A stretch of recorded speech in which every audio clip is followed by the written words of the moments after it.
Alright, here we are in 2010 Singapore Airshow. We're out on the static line on Monday morning. Very early, before anybody is here at the show, which actually doesn't open until tomorrow.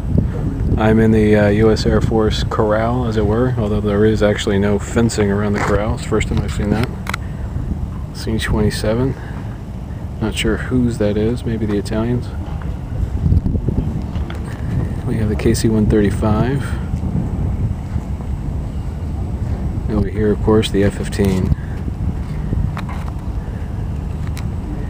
This is the rest of the static line at the new Changi Exhibition Center site, although I guess it officially opened a couple years ago. The real star of the show here is not going to be one of these aircraft, but probably the F-111, which is making its last appearance, or so I'm told, at an international airshow event.